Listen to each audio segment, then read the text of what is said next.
Energy, a multi-city study of the 2020 George Floyd Uprising, a critical overview and analysis from Unity and Struggle examining the George Floyd Rebellion. A print edition and free PDF download are available from commonnotions.author Unity and Struggle. Submitted on November 12, 2022. Table of Contents 1, Introduction, Tactical Findings 3, Strategic Findings 4, Race Politics Findings 5, Conclusion 6, Appendix. A. Method 7, Appendix. B. Official Reports 1. Introduction. The 2020 George Floyd Uprising was a major event by whatever measure you use. It deepened the generational black revolt that began with Black Lives Matter in 2014. It marked the most profound challenge to racial capitalist rule since the 2008 financial crisis. It saw the National Guard deployed to multiple U.S. cities, for the first time since the 1960s, and by one estimate, it was the costliest wave of civil unrest in the post-war period. The uprising was rich with lessons, and it will shape a generation of us who moved in the streets. But rigorous analysis of the uprising remains limited. Many of us haven't had time to reflect on it deeply. Individuals and organizations have had to navigate state repression, sectarian infighting, interpersonal harm shaped by gender and race, and all kinds of tragedies stemming from the ongoing pandemic. More often, clusters of friends and comrades have drawn conclusions from local experience, and lefty commentators have produced think pieces that draw single themes out of the uprising or spin it to fit their dogma. Big Brick Energy takes a step beyond anecdotes and hot takes. For a year, members of Unity and Struggle studied the uprising by interviewing 15 comrades in 5 cities, compiling news coverage from the same cities, and surveying official reports from local governments and police departments in 17 cities nationwide. For more on our methods, see Appendix A.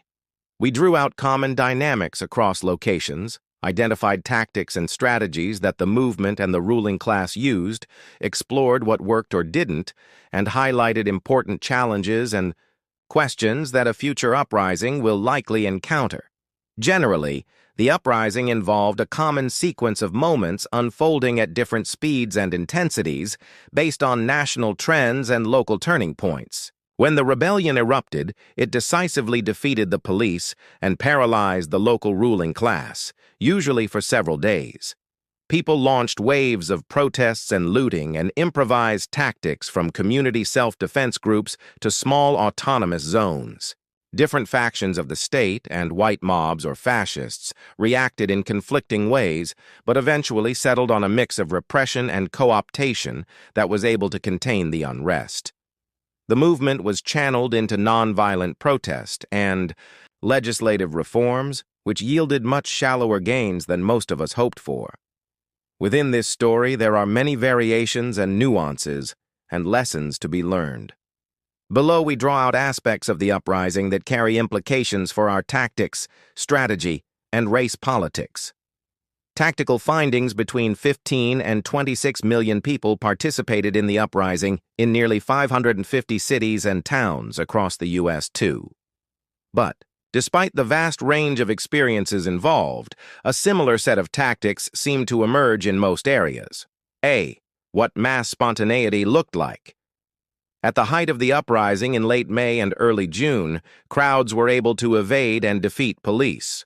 In the streets, protesters preferred to avoid cops, keeping them at bay with small barricades and street fires.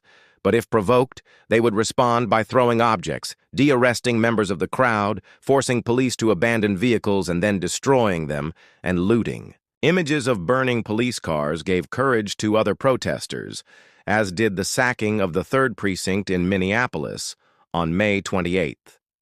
We found that self-identified leftists rarely led rallies or marches in the early days of the uprising. A social media post by a few activists, students, artists, or even an individual might be enough to draw a crowd. And once gathered, crowds often took their own initiative. Several comrades recalled the first time they saw self-appointed organizers leading with bullhorns, an unusual sight at first. Unaffiliated protesters, one comrade observed, might decide whether to follow a bullhorn based on the clarity of their message, focused on police but with a critique of the system, and whether their proposed routes made sense and kept people safe. Participants gravitated to roles that were intuitive and replicable. Cyclists rode ahead of marches to scout and block traffic. Individuals brought coolers to distribute snacks or spray cans to tag slogans. Portland developed an especially rich tactical ecosystem during front-line clashes at the Justice Center after Trump deployed federal officers. Protests there started out using wet bandanas, but after encountering pepper bullets, flashbangs, and triple chaser CS gas canisters, they adopted gas masks and homemade shields. Riot Ribs, a grill and smoker team sustained by donations, provided free food and eye wash to nightly crowds. Working alongside this mass activity, leftists played a key role sustaining specialized infrastructure such as street medics, see Section 2B. More than groups pushing marches and slogans, people who provided material supports became the most credible forces on the ground. As one comrade said, everyone trusted them. Looting was also widespread and developed a tactical mix of its own.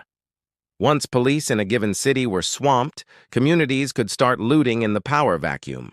Finding a target was often as simple as stumbling onto a crowd and joining in. Looting was covered on social media by leftists as well as members of the public. In the Bronx, people could follow the spotlights from police helicopters on foot and find the center of activity. In Philly, Minneapolis, and many other cities, looting caravans emerged. People drove toward reported looting, encountered others, and formed groups with dozens of vehicles that traveled between shopping plazas. Some teams developed a two-car method, with one driving ahead smashing storefronts and another following behind liberating goods. Where the uprising lasted longest and weakened the state the most, two tactics emerged which offer glimpses of dual power: occupations and community self-defense.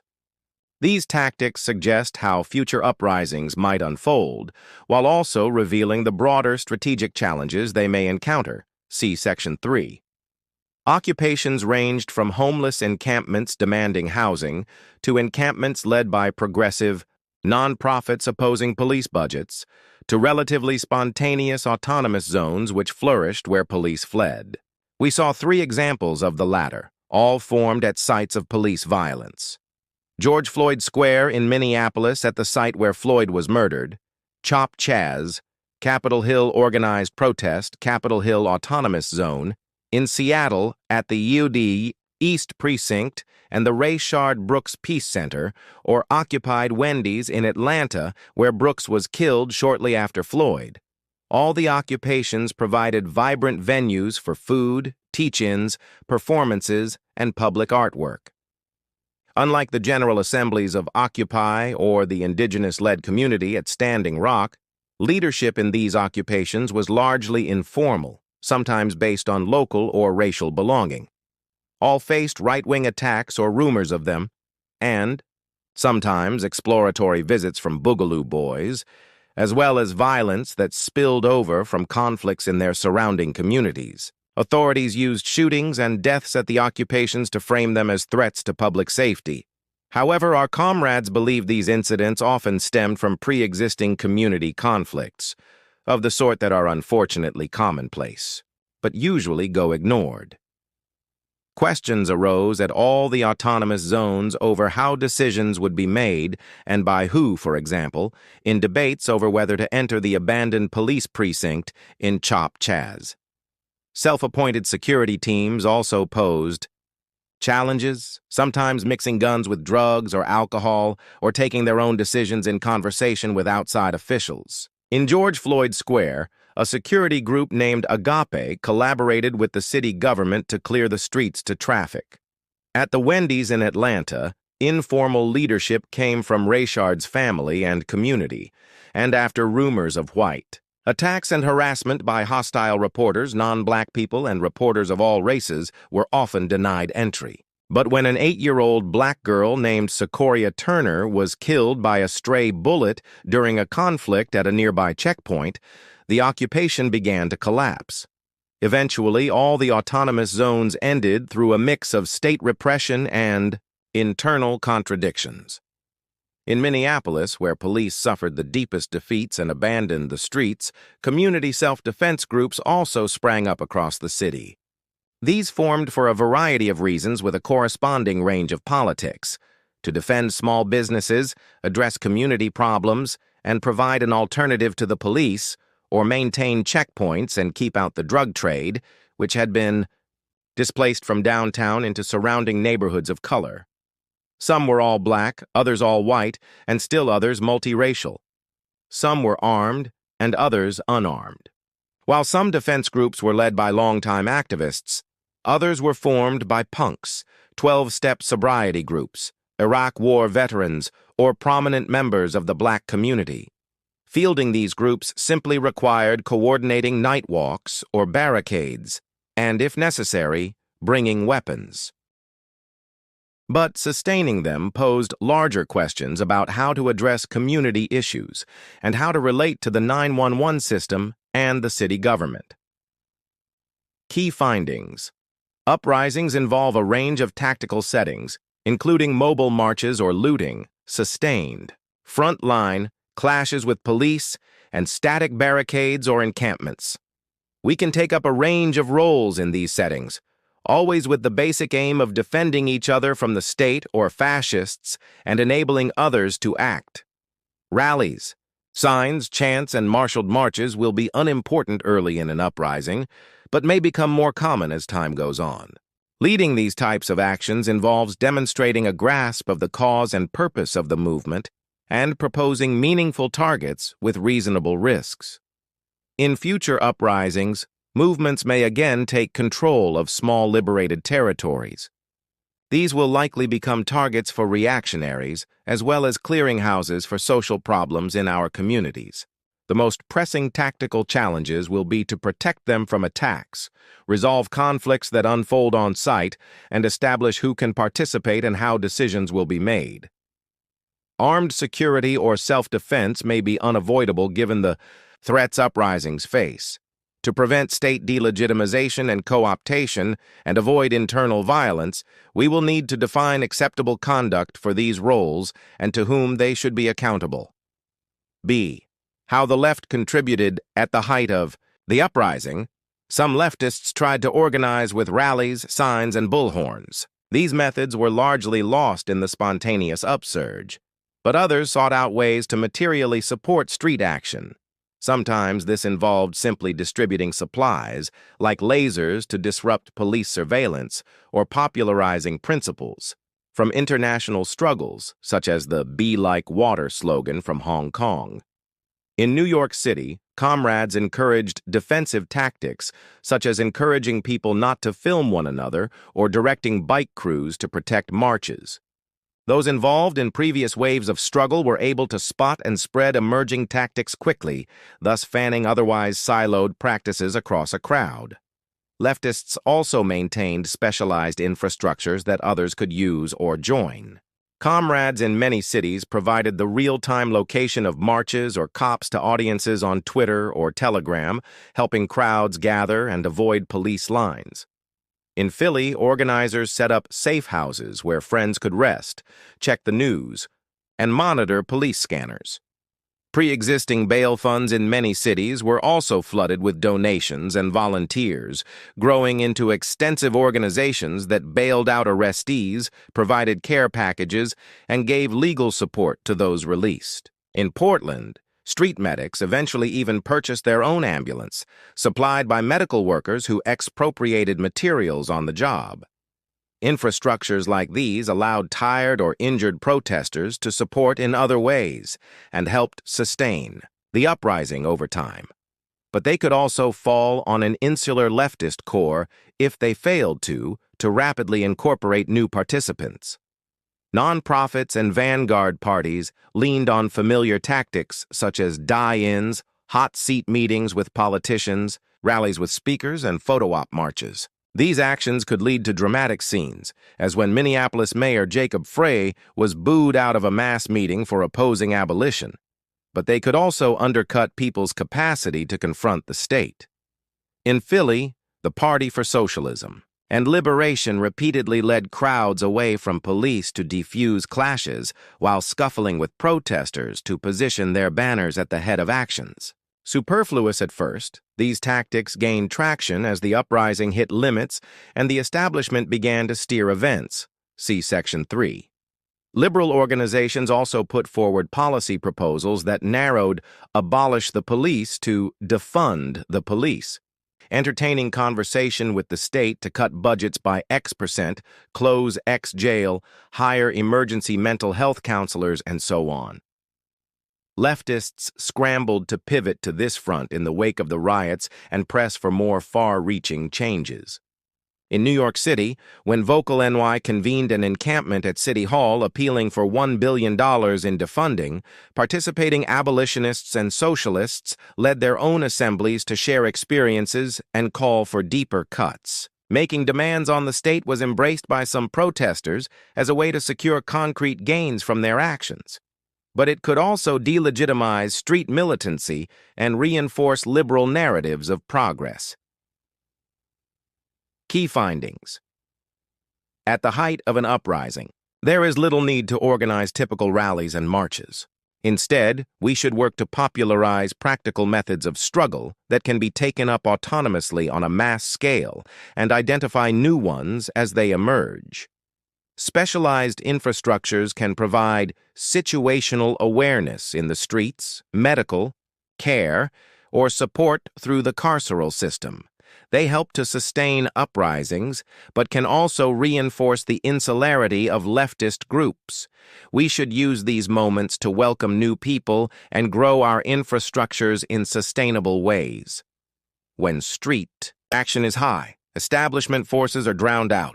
As street activity dies down, their watered-down framing of our goals and demands gains a hearing.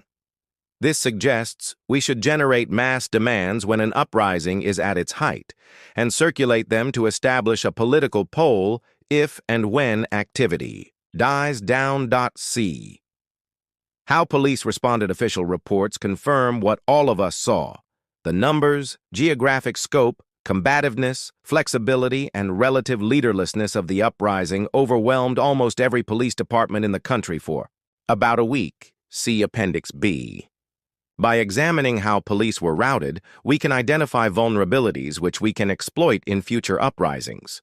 Many police departments use one standard procedure for managing nonviolent protest and another for stopping criminality, and the uprising rendered both inapplicable. With no clear leaders, police lacked points of contact to co-opt ahead of time.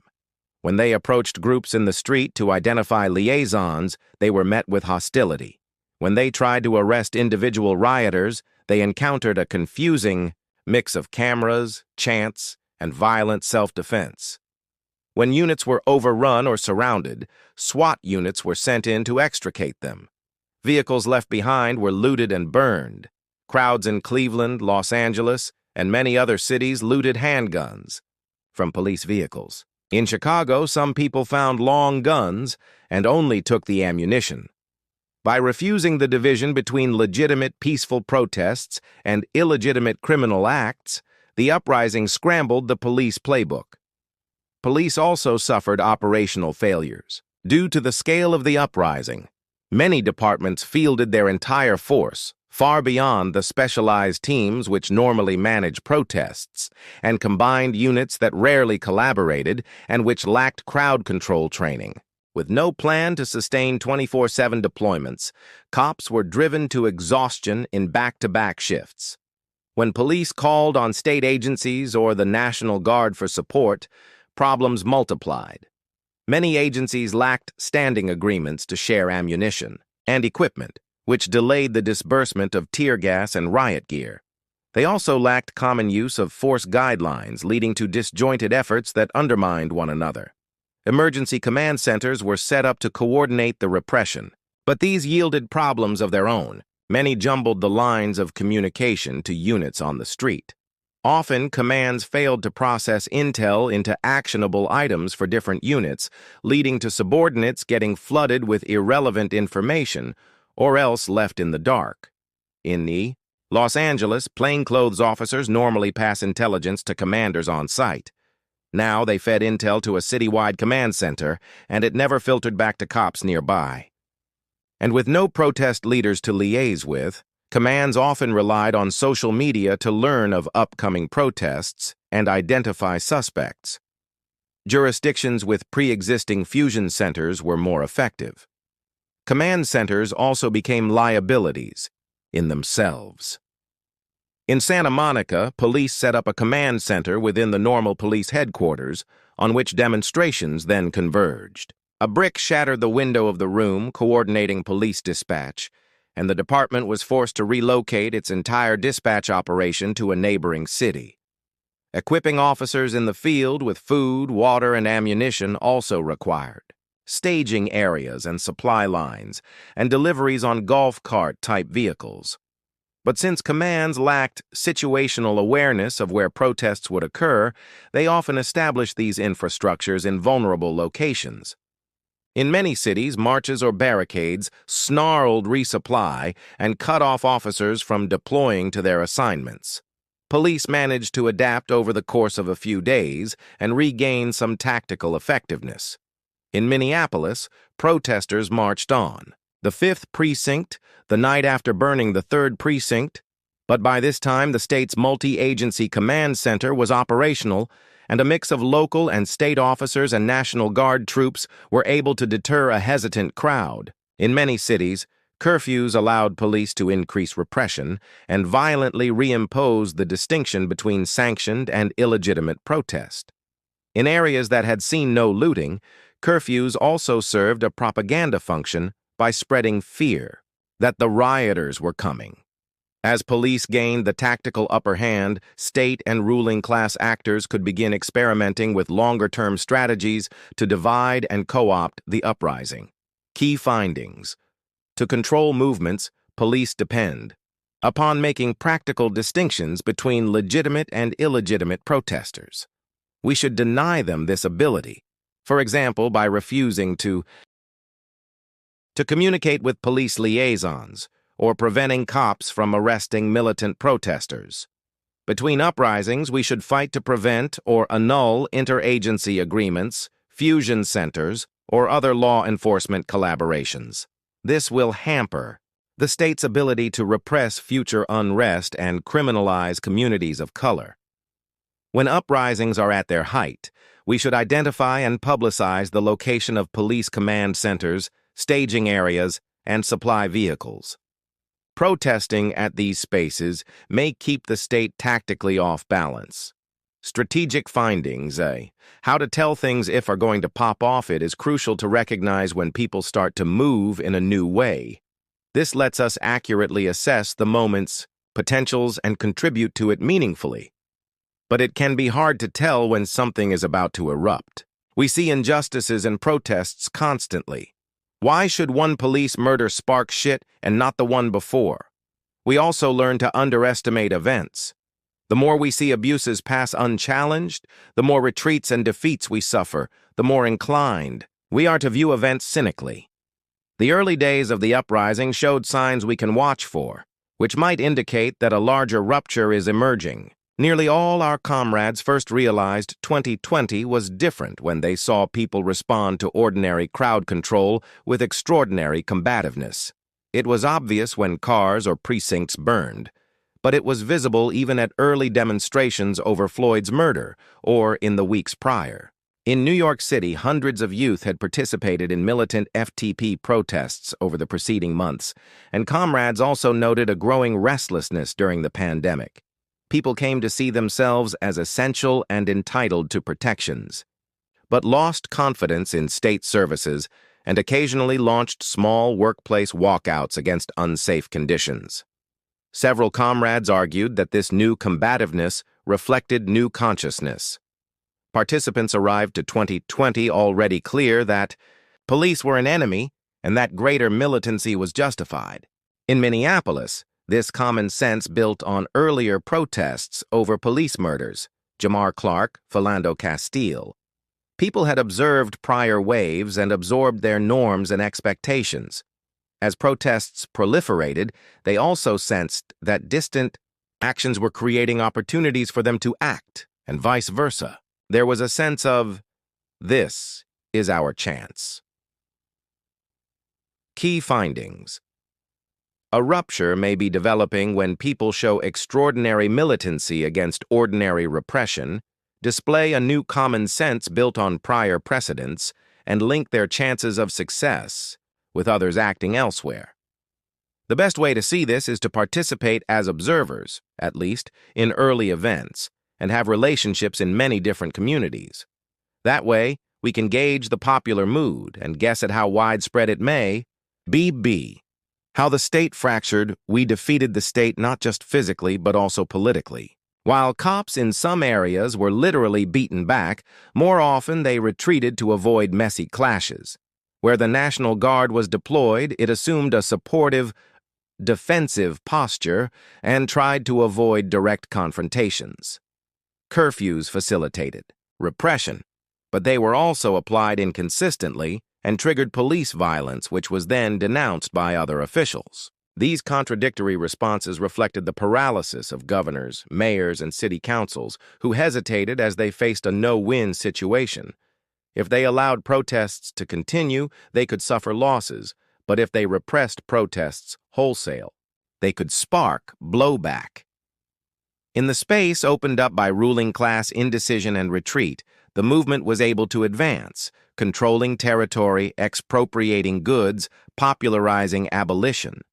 Put on the defensive, different parts of the state, improvised responses that clashed with one another, and the state itself began to fracture. Some politicians echoed Trump's threat to invoke the Insurrection Act, while others tried to position themselves as allies of the movement.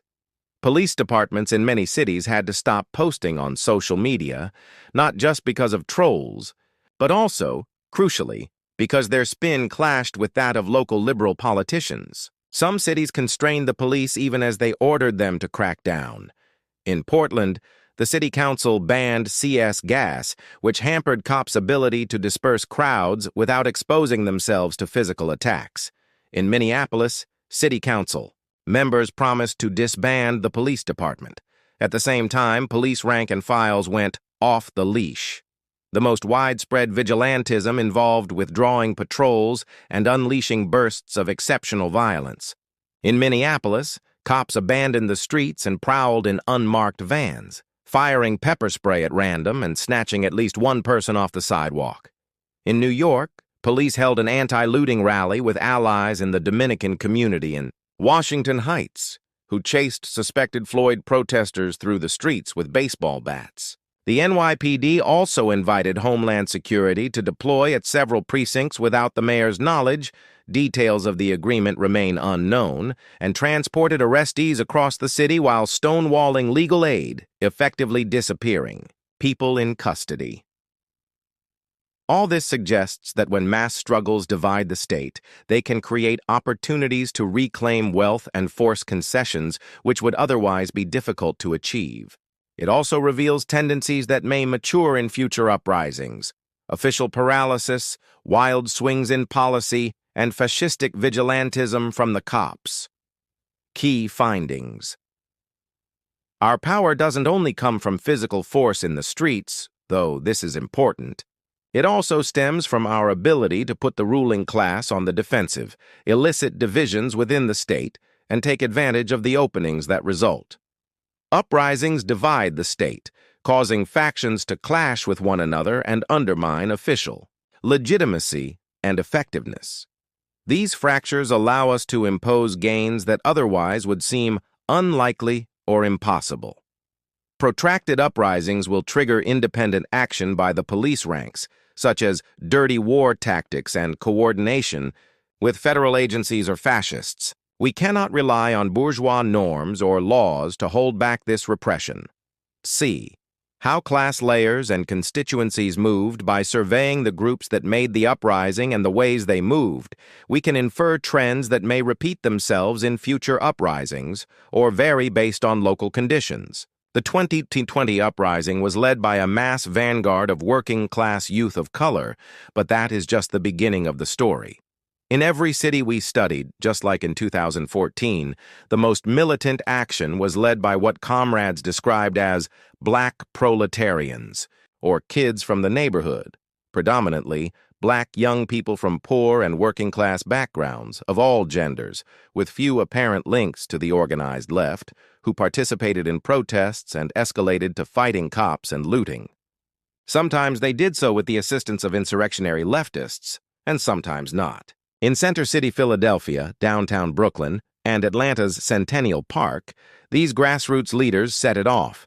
An uprising resulted because different race and class constituencies united around this core, supporting black struggle and linking it with their own grievances over policing and criminalization. Somali, Native and white youth showed out in Minneapolis, for example, while white street kids unleashed on cops and storefronts in Seattle. Local community and family politics may have shaped how different constituencies responded.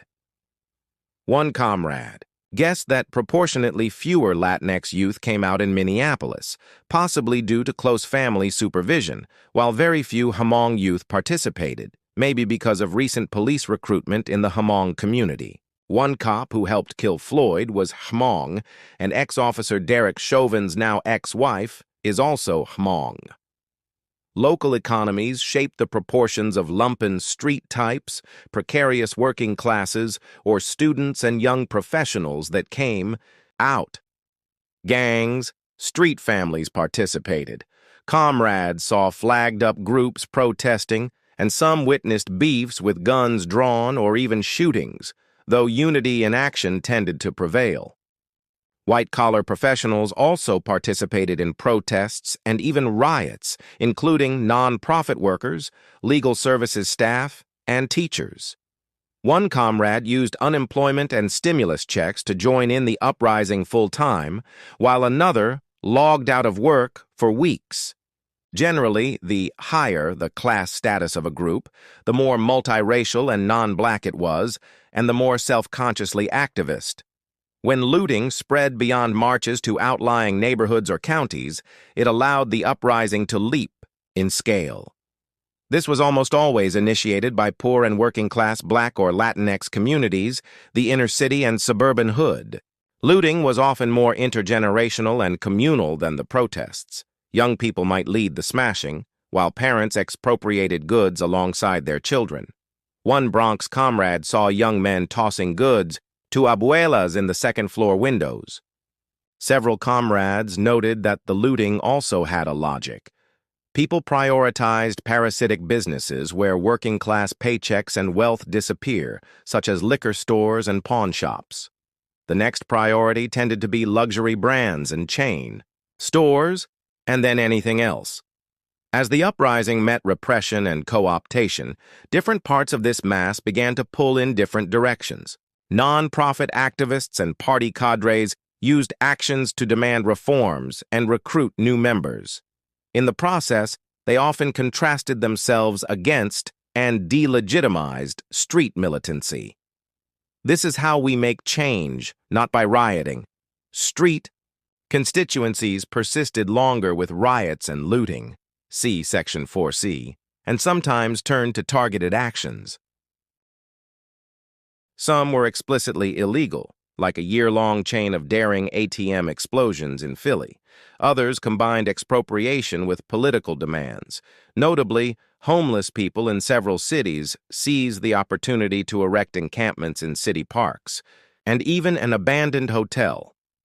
In Philly and Minneapolis, these camps lasted into the fall as residents negotiated with officials for housing placements and policy changes, often in collaboration with leftists. Organized labor did not play a major role in the uprising from what we saw. This may be because the Floyd uprising was relatively brief, whereas months-long uprisings like in Chile prompted unions to call national strikes or negotiate with the government. However, in some cases, independent rank-and-file action compelled trade union bureaucracies to support the uprising. In New York City, a bus driver directed to transport arrestees for the NYPD refused to drive as comrades chanted outside and ultimately forced TWU Local 100 to take a position against driving for the police. In Minneapolis, trade union militants got their unions to evict the National Guard from the St. Paul Labor Center, which had been used as a staging facility. Small business people and homeowners flip-flopped based on who was winning. Sometimes these constituencies supported the uprising. In Minneapolis, many businesses protected themselves by inviting political artwork on their boarded-up windows, which visually transformed the city. A few opened as staging grounds for protests, or pivoted to selling food at George Floyd Square. Homeowners, especially in communities of color, might oppose looting but support protests. One Philly comrade saw a black homeowner try to stop youth from tearing up our own neighborhood, but once the rioting proved irreversible, join in confronting police. But at key turning points, these layers began to abstain from the uprising. In Minneapolis, uncontrolled fires caused deep unease among homeowners and businesses. Indiscriminate looting could also turn off communities that were closely identified with their small business people. When Latinx immigrant businesses along Lake Street were looted in Minneapolis, one comrade felt it symbolized to many that this isn't for us. Finally, white workers and petty bourgeoisies also mobilized reactionary protests against the uprising. In Philly, white men turned out in Fishtown with bats and beers to defend small businesses, and later marched with weapons to defend their Christopher Columbus statue. Counter-protests in these settings set off what one comrade called a civil war among whites. In several cities, organized fascists staged armed marches or patrols, in Atlanta at the governor's mansion, with tacit support from the police. These actions could lead to violence, as in Kenosha, but they also triggered political blowback in cities like Kalamazoo, Michigan, after police were shown on the news escorting fascist marchers. Key findings: uprisings gain momentum when different constituencies link their grievances to those of a leading group and join them in action. As different layers move, they contribute their own repertoires of protest, expanding the uprising's participation, geographic scope, and meaning.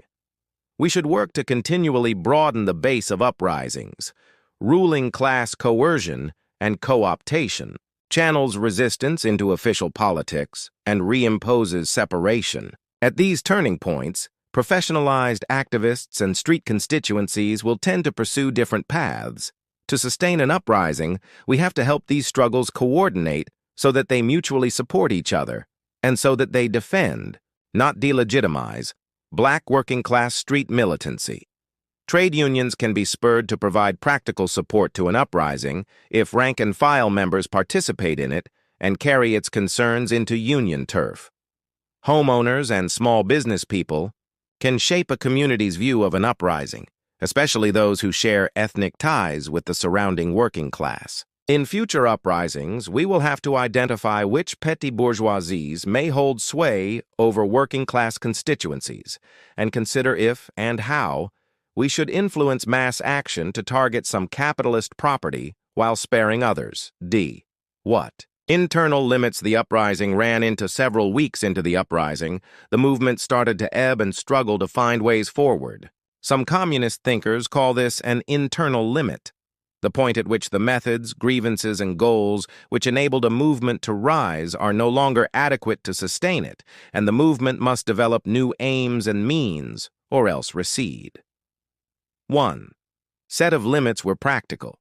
In cities across the country, the scale of the uprising overwhelmed the police. But at a certain point, scale also posed challenges to reproducing and sustaining the uprising. In New York City, each action typically coordinates its own jail support at the one or two locations where arrestees are processed. But once actions began drawing hundreds of people and arrestees were scattered across the city, this model proved difficult to scale up. activists now had to improvise jail support citywide with few pre-existing relationships.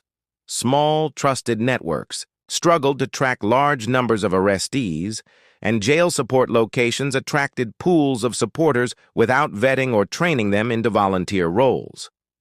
Because Minneapolis saw the biggest unrest in the country, it revealed many challenges that large uprisings will face. There, stores were looted or shuttered across entire neighborhoods, creating massive food deserts overnight. Communities responded with an outpouring of mutual aid projects and by redistributing looted goods. But these efforts still struggled to supply food at scale. In the gap, churches and nonprofits stepped in, possibly with government funding, to distribute truckloads of free food across the city for months.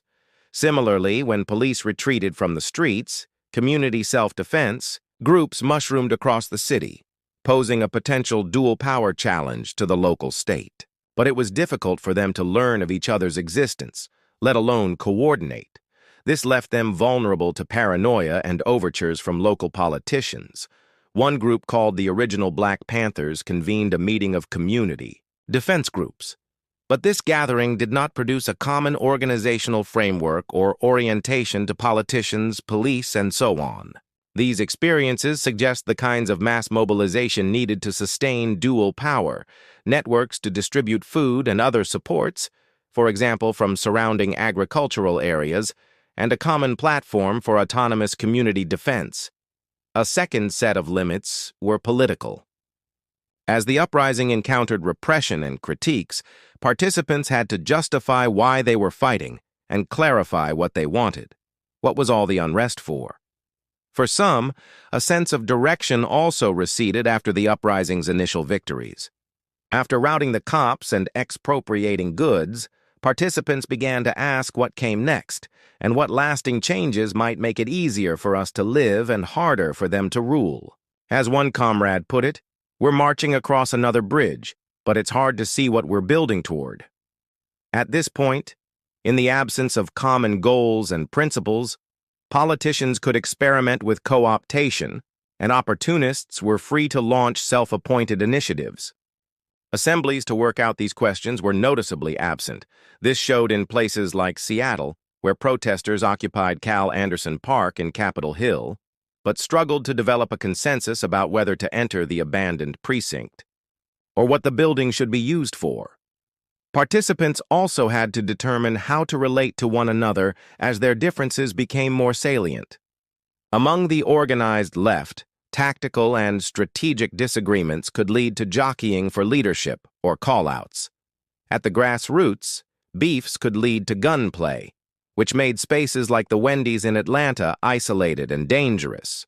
And generally, as constituencies highlighted the issues most important to them, the differing stakes of the movement for different participants became apparent, which could evoke distrust. One comrade, observing the disconnect between neighborhood onlookers and marching socialist teachers, and local skepticism toward multiracial rioting downtown, remarked, "It felt like maybe you weren't sure who the enemy was anymore."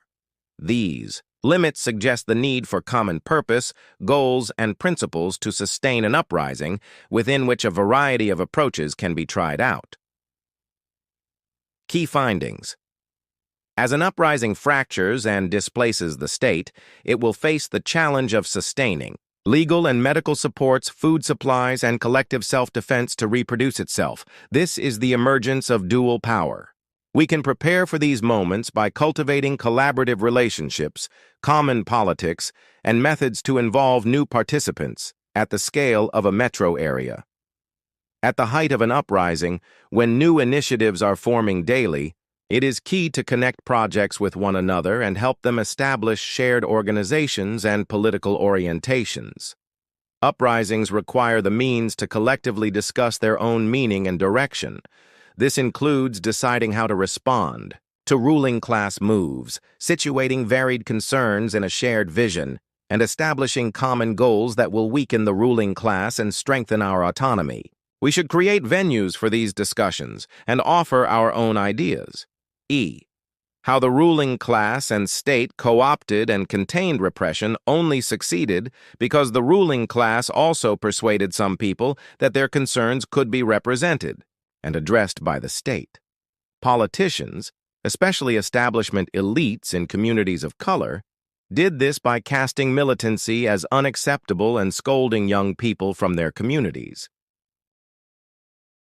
Politicians appeared alongside organized petty bourgeoisies or other groups whose support might stand in for the whole community. Business improvement districts, church congregations, local nonprofit organizations, celebrities, and so on. Several cities organized cleanups with small business owners. In Atlanta, Mayor Bottoms held a press conference with T.I. and Killer Mike to denounce riots. As one comrade observed, residents often accepted these moves because they came from organizations that were well known on a neighborhood level. Where these didn't exist, politicians also offered wages to lumpen elements to conjure new partners. Agape, the group of former vice lords that cleared George Floyd Square to traffic, were granted contracts with the city to run violence interruption and youth programs. Politicians also proposed reforms, which shifted control over the pace of events from the streets to city councils and bought time for militancy to ebb. Defund budgets were introduced and steadily watered down into early July. Legislation limiting police tactics or establishing civilian oversight boards was introduced in the fall. These bills dragged on for months as they were debated, studied, and amended in various hearings. The effect was to produce an image of democratic consultation in which militancy could recede and conservative voices could rise to the surface, for example in concerns over gun violence. A Minneapolis charter amendment to disband the police was defeated this way by referendum in November 2021. For militant holdouts, like self-defense groups in Minneapolis or the Wendy's occupation in Atlanta, politicians negotiated privately, stringing participants along out of the public eye. Officials also peppered in symbolic changes, like removing statues and appointing women of color police chiefs. Nonprofits played a key role in facilitating this process. While some were directly contracted with city governments, others simply fell into familiar repertoires of using street heat to achieve incremental legislative change. For example, Black Visions in Minneapolis led the initial hot seat meetings that forced the city council to commit to disband the police, feeding into the failed year-long charter amendment fight. To conduct these campaigns, nonprofits often had to undermine the militancy, which might otherwise have helped force meaningful concessions. They usually did so by framing themselves as community representatives and casting militants as outsiders, endangering locals. At Vocal NY's City Hall encampment in New York City, participants took to the streets when a merely symbolic defund budget was passed. But Vocal staffers convinced the crowd to disperse, claiming people would be disrespecting Black women if they refused to leave. Nearly every comrade had a similar story of peace policing from nonprofit staff or members. Key findings. To keep a law and order coalition from forming, it is important to prevent local petty bourgeoisies and politicians from standing in for and securing the consent of their surrounding communities. This highlights the need for autonomous left organizations in poor and working-class communities of color, which are well known locally, to challenge official discourse at key moments. Reforms demobilize movements by controlling the pace of events and setting the terms of popular participation.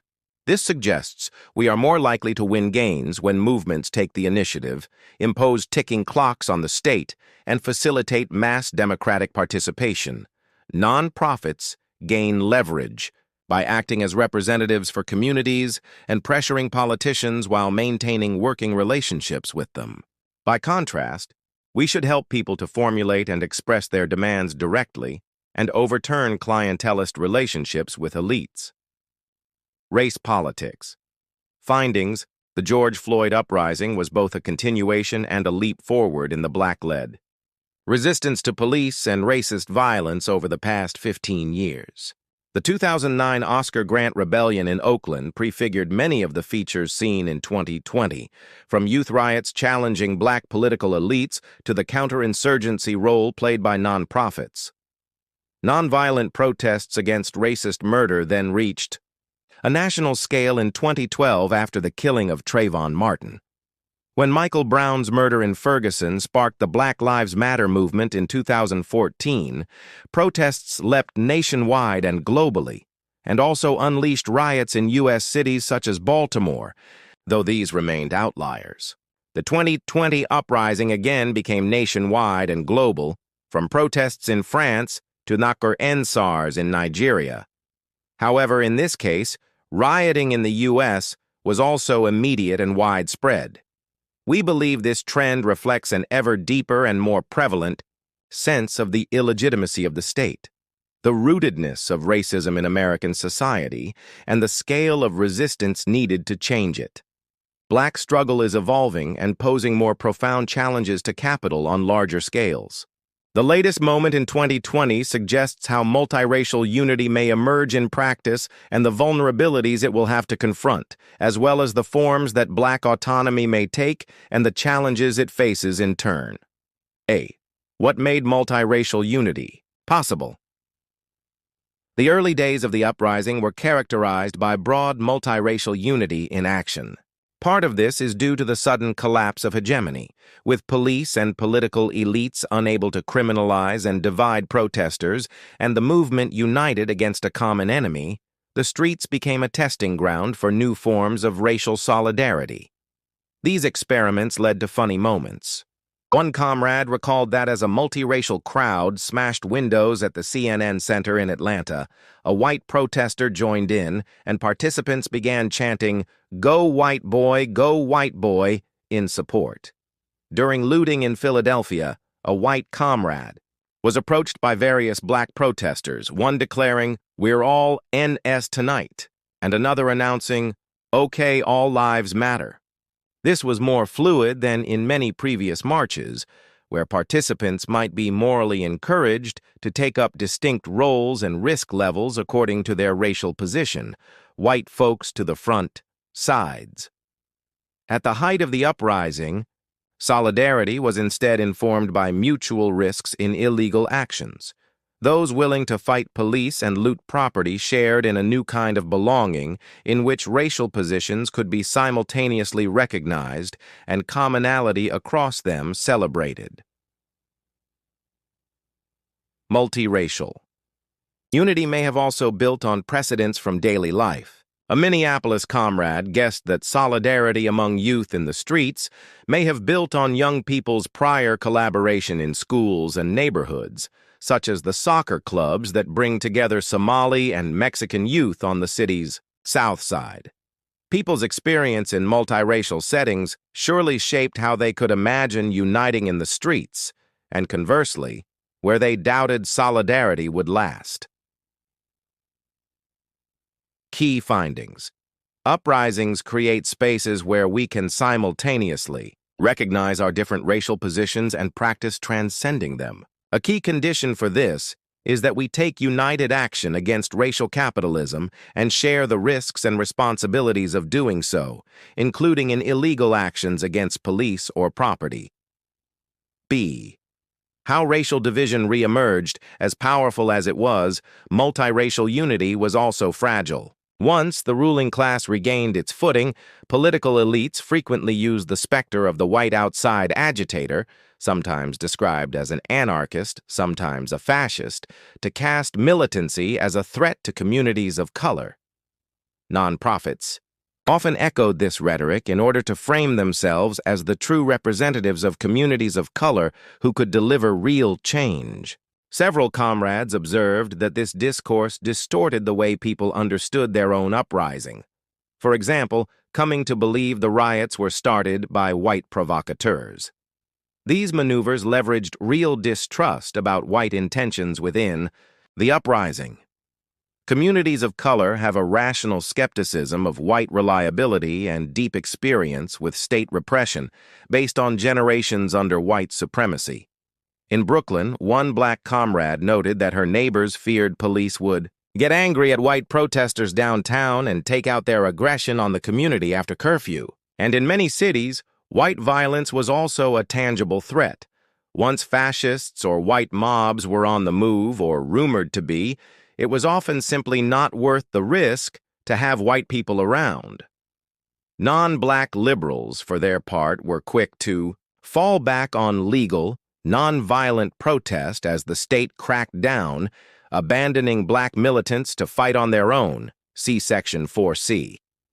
Eager to position themselves as allies of black people, they tailed nonprofits calling reforms and denouncing law-breaking. White leftists also hesitated to put forward ideas about what to do, sometimes ceding space to reformists or opportunists. All these dynamics point to the importance of autonomous revolutionary groups in communities of color, who are best positioned to lead militant action against white supremacists and reformists of color and shape the terms of white solidarity. Key findings. The ruling class maintains its rule not only by stoking white supremacist violence, but also by cultivating white liberal support for reformist elites of color and a sense of weakness and isolation among the black working class. These dynamics rest on real experiences and will take sustained mass practice to shift. Future uprisings may be strengthened by building a small but consistent tendency of non-black support for black militancy and developing autonomous revolutionary organizations in communities of color which can fight on our own terms. Double bump. Protests as race autonomy. The erosion of multiracial unity did not mean militancy stopped. Instead, the spirit of the uprising continued in a more autonomous manner, led by black working class and lumpen layers, with non-black supporters fewer or more distant, and facing more repression by the police. We saw this clearly in what we call double bump protests. Predominantly black resistance that popped off after the initial uprising was on the decline. While the initial round of rioting around the country came in response to Minneapolis, a number of the cities we studied saw a second round of protests, a double bump, caused by local police murders. In Atlanta, police killed Rayshard Brooks 3 weeks after Floyd, sparking the Wendy's occupation. In Minneapolis in late August, Eddie Soul killed himself while fleeing from Minneapolis police and was initially understood to have been shot by the cops, which triggered renewed looting.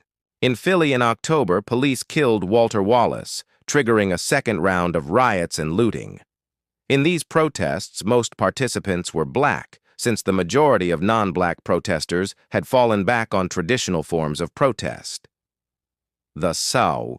Participants themselves also tended to be more suspect of non-black participation. In Atlanta, non-black people were sometimes asked to leave the Wendy's occupation. In Philly, whites who came to watch looting without participating might be chased out or punched. The sense of isolation and suspicion of non-black participants was not without justification.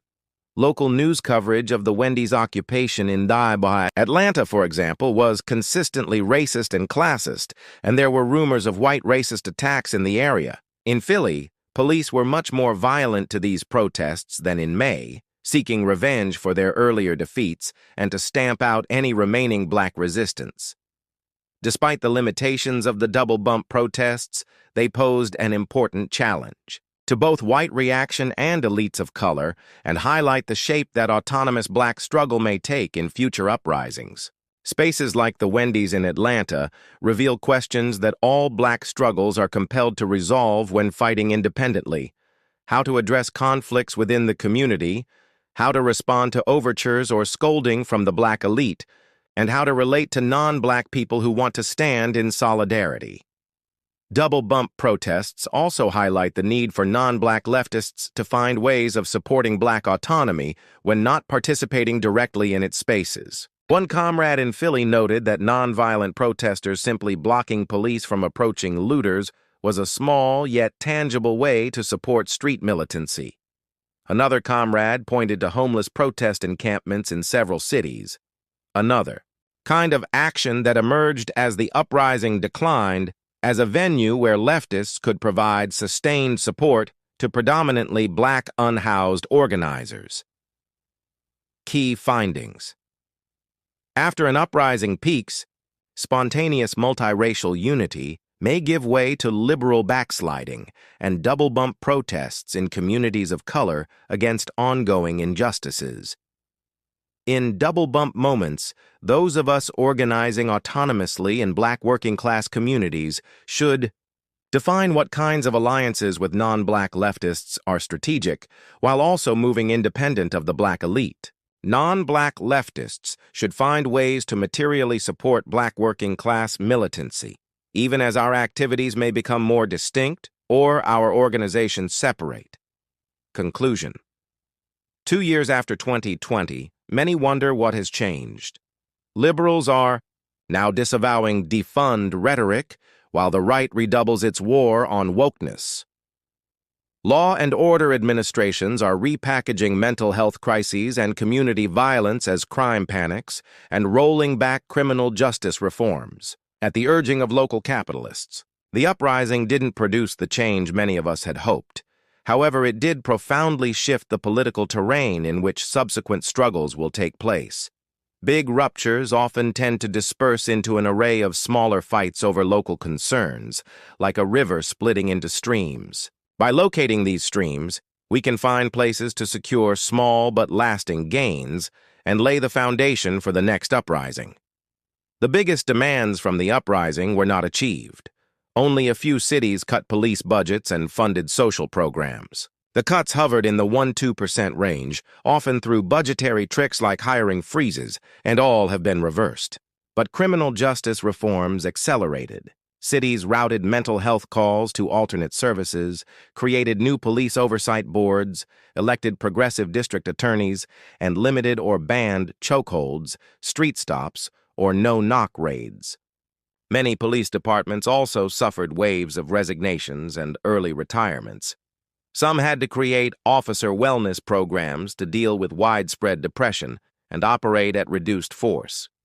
Our findings suggest that we need autonomous power to check ruling class regroupment, or else these gains will be implemented on the terms of elites and quickly rolled back. Beyond policy, the uprising's impacts continue to be felt culturally and institutionally. In a matter of weeks, abolition went from a leftist niche to mainstream discourse, and big corporate firms rushed to embrace racial justice rhetoric. Universities and city agencies launched innumerable justice initiatives, reshaping their internal governance. As students returned to in-person classes, many led walkouts against racist and sexist administrators or bullying. The ongoing wave of worker organizing may be influenced by workers' experiences in 2020, including the uprising. In Minneapolis, people in the hip-hop and metal scenes, and even the stand-up comedy scene, forced reckonings over racism, patriarchy, and homophobia. Pride celebrations in several cities kicked out police, sparking clashes between cops and leftist pride contingents. Where we enjoy strategic, tactical, and numerical advantages in these settings, we can fight to consolidate lasting gains. As we do so, we can also start to apply the tactical, strategic, and racial lessons of 2020. By popularizing militant tactics, maintaining infrastructures to sustain resistance, and hampering law enforcement's ability to coordinate, we set ourselves up for tactical successes. By keeping factions of the state at odds, cultivating citywide collaborations across different communities and class layers, and defending the legitimacy of Black Street militancy, we lay the basis for strategic momentum. And by practicing multiracial solidarity that shares in risks and lasting commitments, and building autonomous left organizations in communities of color, we prepare the ground for principled unity against racial capitalism. We can apply these lessons now in miniature or in outline. By doing so, we make it more likely that another uprising will emerge in the future, that we will be able to overcome internal and external limits, and that we will win.